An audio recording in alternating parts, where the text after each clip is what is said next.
O te moe whaatalo whātui le malu malpa i o le tātou e kālesia le nei tae ao. Le kālesia whaapotonga Iesu i mangere. Whaamoe moe o lo manuia mea umai iau tāpua inga whaale a inga i le nei vai aso. Ia e mai se foi o le nei tae ao. O lo tālo sia le tātou e kālesia i aso uma. A o tātou whianga iai ma le whaama i le nei vai taimi. Ai la se mua muona o tātou o atu i luma o le atua e ala i le tatalo. Se i o tātou tatalo. Lo mātou ta mai o i le langi. O tū langa o whianga iai ma le laro langi le nei vai tau o le soi fuanga wha al tangata. O lo walofa muti muti vale e fau pia lava i tai au uma. Mai reo te whaafitai i lau wa fio a wae lea o so mātou poto po o seanga ua tonu. Ai o lo walofa e tū mau pia i o i le whaavavau mo i mātou lau whanau. Whaafitai ono lo lata lata ma lo wasia si mai o tangata i aso uma ma taimi uma lava. E mai se lava i taimi e lu i tau i nai o mātou wola i mea whaingata o le ola nei. Pei ona o mātou whea ngai ma le wha mai ma tau tia i le nei vai tau. I le nei lava tae ao le atua a mātou o whaasoina lau tala le lei o tangata. Mātou te tala sangaina lau awai mai na ia wha ato o toa so mātou vai vai. Awai mai lau nganga pa ia na taita ina o mātou loto. Ina ia mātou malamalama i le moni o lau finangalo mo i mātou. Wa mātou te talo e alatu i le suafa sili sili o lo mātou o li o Yesu Kiriso. Amen. O se upu whaala ai au mo i tātou i le nei tai au. O le a maua mai le whianga inga tuai i le tusi o ne e mia o lona mata upu e valu. O lona whai upu mua mua e whaangata i le whai upu e sifulu ma le valu a ia isau taimi. Ia ona e whai tau atu a toa lea i le mata upu e valu. O le tusi nei ne e mia mai le whianga inga tuai. A o se whai upu o whaapitoa mo i tātou i le nei e tai au. O le whai upu e ono o le tusi lava lea. O me le whai upu e ono, o na whaafetai atu leo e Sarah i le ali i le atua sili sili. O na tali mai leo le nu uma. Amene, amene. O si si i lunga o lātou lima, ma o lātou pūna nou mai foto ele i le ali. O se manatu au tū o le nei tae au.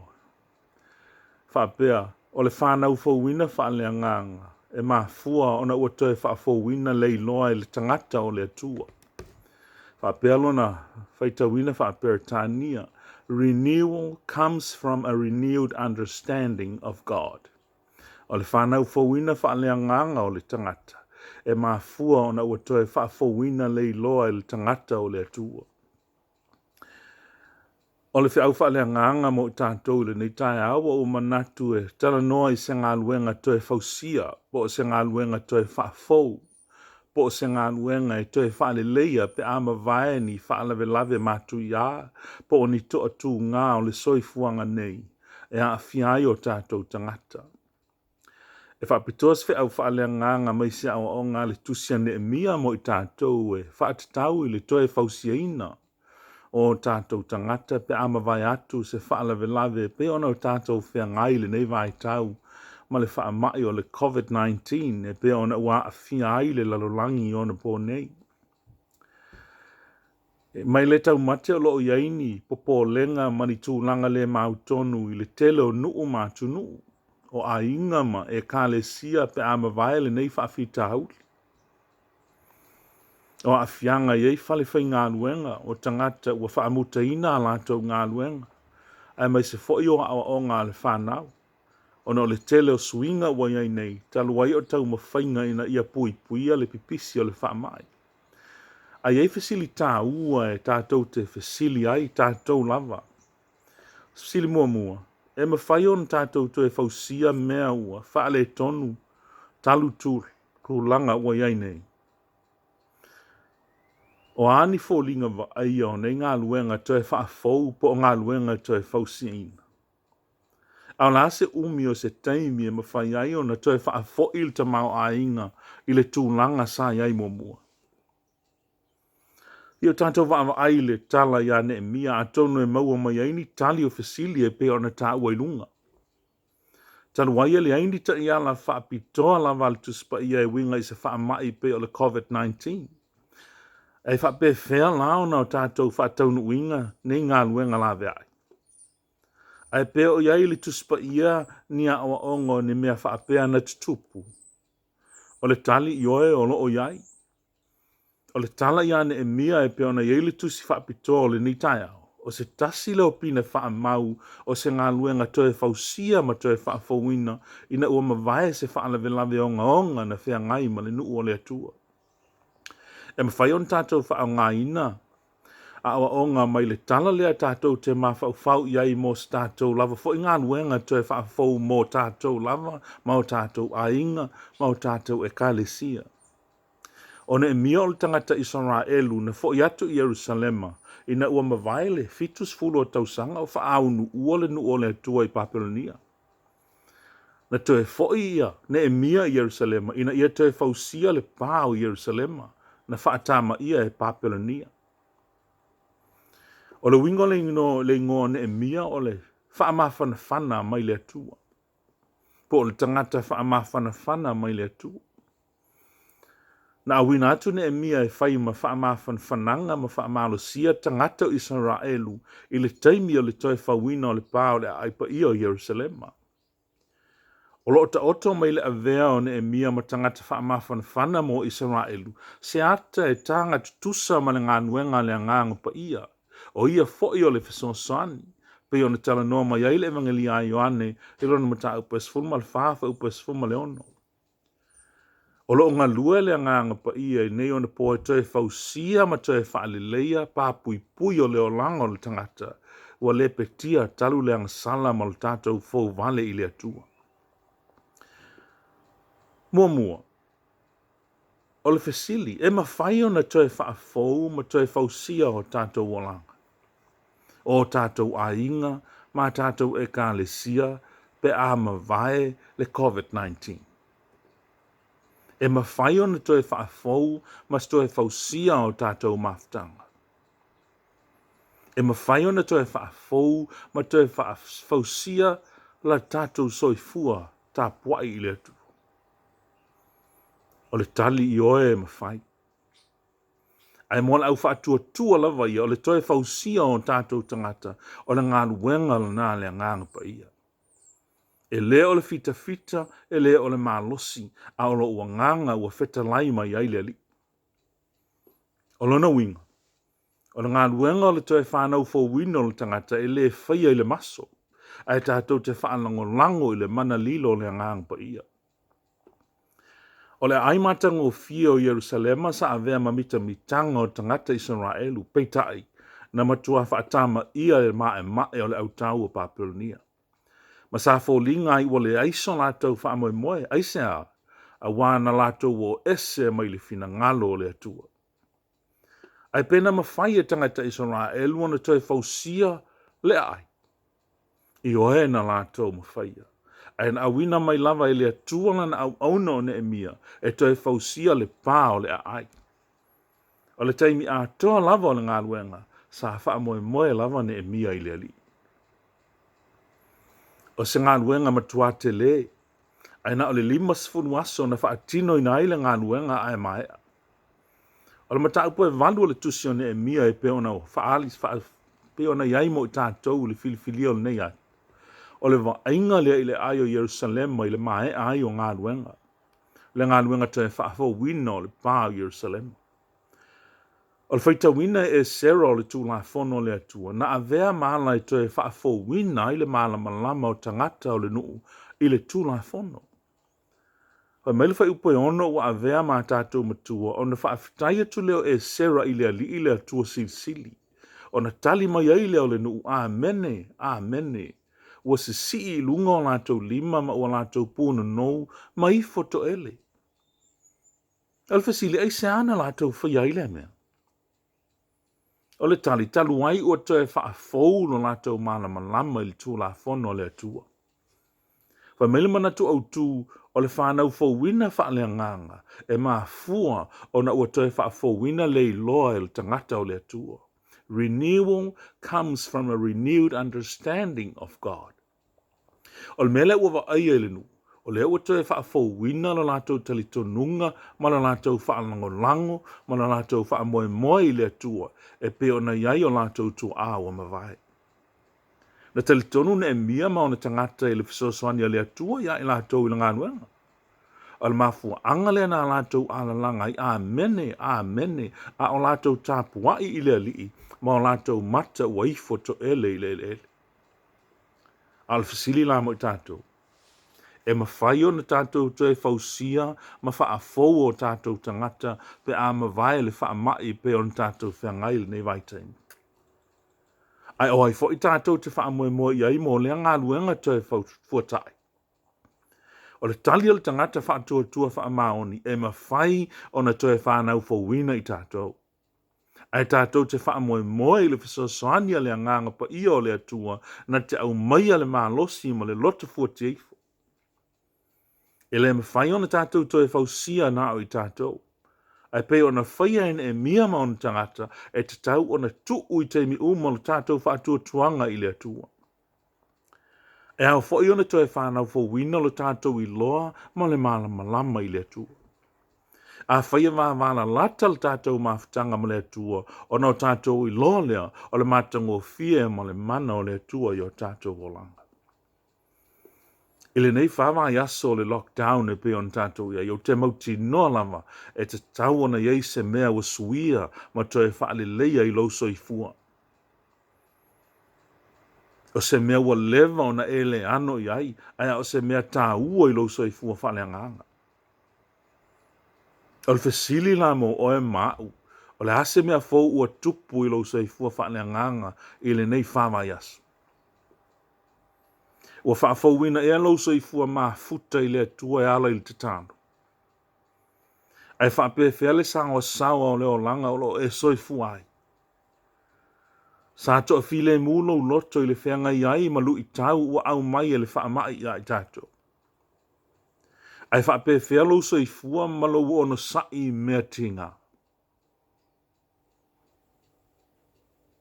Ua e tupu wa e whaapitoa oe. Ile nei tolu ma le afa mai aso. Ma e mawhau wai i lau lava so i fua whaal tangata. Ai whapewhea lau so i fua ma futa i tutonu anau a inga i lau to lua ma lau whanau. O fesili au te langona wa ao na o tātou mawhau iai. O te manatu wa iai ni suinga te tele lama wa e langona. E iai fo i suinga wa o ia te au ma lau a inga. O le tūlanga o tātou iai le nei vaitaimi, o se vaitaimi sili le nei e mawhau lo loto ai le tangata i lo la wawhea ngai ma le atua. Lua, ua whaafauina lo sei fua te talo. O le te talo o le au penga maa losi le ane e mia i lana ngā luenga toi fausia o le paa Jerusalem. Na ia wha ngaina fo i le te talo e toi whanau fauina i o langa o tangata o le ai. O le mana o le te talo na lea mawhaia i le fili o na manu maa loa i lo na whaasanga tau atu i ane e mia. Malana ngā luenga e toi fausia ina o le pā. O le toi whanau fauina o le soifua te talo ma le maa futa atu i le atua i teimi o le olanga. O le tupu wae leo loa lofa i le atua whaapea lo soifua tāpua. O le te talo o tā vita e peo na whaamawina le salamu e suma le ono whai upumua ma le lua whai mai. Lea tuai, ia e leo mai ia te au. A wau te whaatua tua ia te oe. Lo wanga ngai, ua e whai atu i lea lii, o oe lava o lo ua lii, o lo manuia e lea au noa lea ma oe. O le whaafauina o lo soifua te talo, e whaafauina i lo wawhea ngai ma lea tua. Tolu.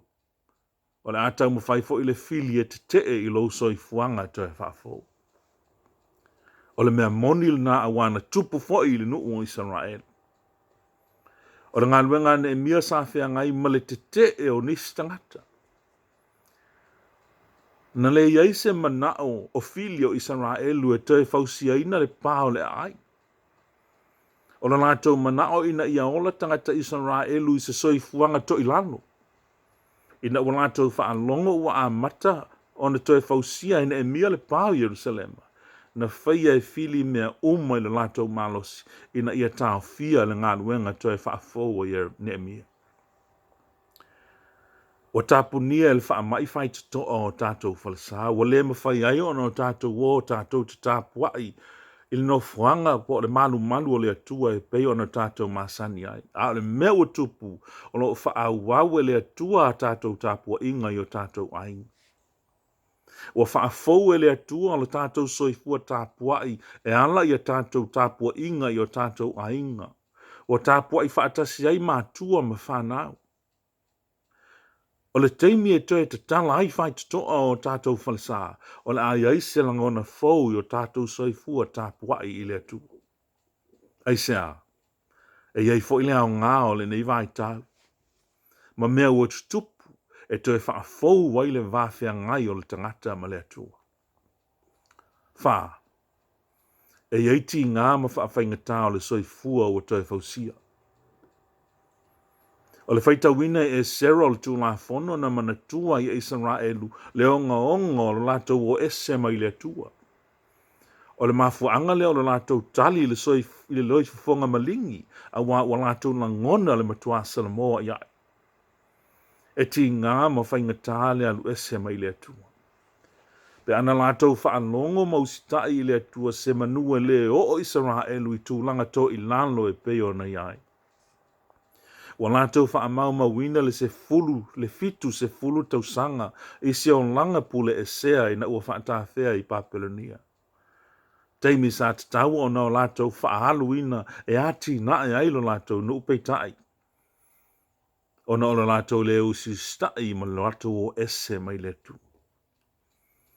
E whaapena fo ilo tātou whawhia ngai ma le whaamai o le COVID-19 e pe ona iai le nei vaitau.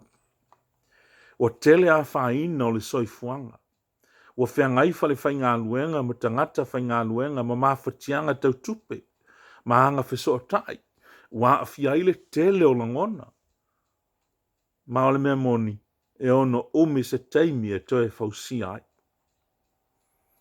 E ole a wala lava na toe fausi ai e le atua Israelu. Ole a wala lava le a tasi ole a e toe wha amalo no ina i tātou e le atua. O le tātou te talo ma whaatua tua i le atua. Na malama le leitanga te Israelu i le mea moni. Ma o le ala leo le tutupu ma le whaao sofia o langona fōi o lātou loto. Na alai o na malingi o lātou loi mata. Ma i foto ele i le ele. Ele o loi mata la o le whaanono. Ai o loi mata o le oli. Tātou te talo. Lo mātou atua pa i ai. Mātou te whaafetai i la wafio o no lou whaali manino mai i o mātou loto. Ua leo tele ma manino lou whetalai mai i o mātou tangata i le neita hao.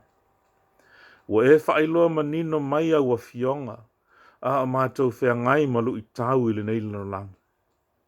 Ta mana o oe ma whai ona pūlea le vani monimo ma le atou lau. Na o oe ma whai o na ave e sea le nei whaamai. Na o oe whaafowina o mātou loto. Mātou te talo mō lau te ita inga.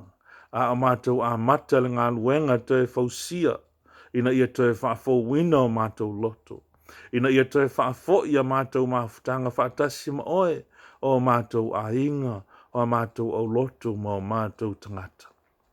Mātou te talasanga ina u whaamanuyanga i lungo a inga uma. Ma tangata uma o le mātou nei a kālesia. Ai mai se o lau whanau kerisiano i le lalolang. Tau ina ia whaawau pēo na mātou tāpua i ma vivi i atu te oe. A o whea ngai le māloa mau tangata. Ina ia tāwhia fia le whaasala lawina o le nei whaamai ma tautia.